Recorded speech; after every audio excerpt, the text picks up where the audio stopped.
इस वक्त जो मुल्क में सूरत हाल है, जिस तरह से हिस्ट्री को डिस्टॉर्ट किया जा रहा है पॉलिटिकल पर्पस के लिए, तो ये सिलसिला जाकर कहाँ थमेगा। पूरे जितने भी सोर्स ऑफ मीडियम्स है, फिल्मों को इस्तेमाल किया जा रहा है, टीवी को इस्तेमाल किया जा रहा है, यानी जितने भी मीडियम्स है उसको इस्तेमाल किया जा रहा है।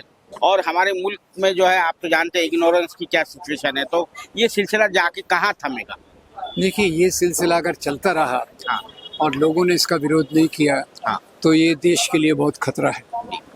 हमारा हाल उन सरीके देशों का हो जाएगा जी जहाँ धर्म के नाम पे लोग ताकत ये आते हैं जी और लोग डेमोक्रेसी खत्म हो जाती है, लोगों के अधिकार खत्म हो जाते हैं, विकास बंद हो जाता है, जी लोगों की आर्थिक परिस्थिति बिगड़ जाती है। अगर ये रोका नहीं गया तो हम उस दिशा में जाएंगे।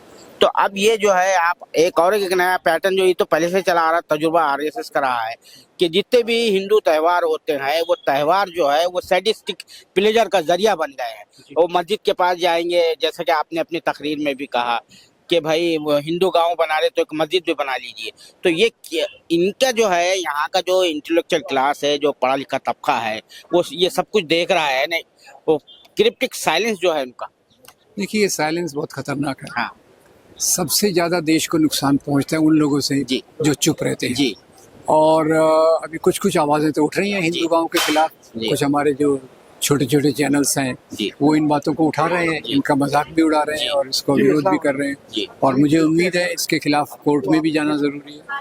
और ये जो मजहबी लीडर्स हैं हमारे हिंदू धर्म के, कि भाई ये हमारे त्यौहार को मजहब को किस तरह से बदनाम कर रहे हैं, ये क्यों नहीं बोलते? क्या इसके पीछे क्या नफ्सियात काम कर रहे हैं, साइकी काम कर रही है? जो हिंदू धर्म के ज्यादातर धर्म गुरु हैं, हाँ ये बाबा वगैरह लोग, जी वो तो पूरे हिंदुत्व वाले हैं। जी कोई एकाध होगा जो समझदारी से सोचता हो, जी। वो लोग एक आध दो विरोध कर रहे हैं, बाकी हिंदू हिंदू करके इसके पीछे चले जाते हैं, क्योंकि उनका भी कोई उद्देश्य हिंदू धर्म के लिए नहीं है।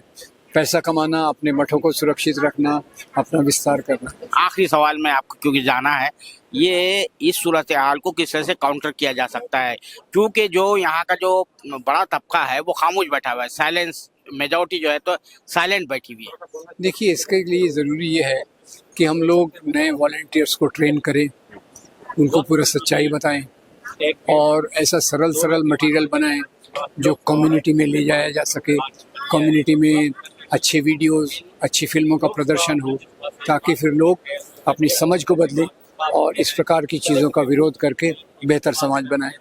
बहुत शुक्रिया राम पुनियानी साहब। ये थे जनाब राम पुनियानी साहब, जो मौजूदा सूरत हाल है, जिस तरह की यहाँ संगीन सूरत हाल पैदा हो गई है, उससे किस तरह से निपटा जाए उसके बारे में बता रहे थे। और ये जो यहाँ का जो एक तबका जो है, जो समझदार तबका, जो अपने आंखों के सामने ये सब कुछ होता देख रहा है लेकिन वो खामोश बैठा है, उसके बारे में ये कह रहे हैं कि ये बड़ी एक खतरनाक चीज़ है और इससे पूरे मुल्क को नुकसान होगा। कैमरामैन जिशान राय के साथ मैं अब्दुल बारी मसूद, नई दिल्ली।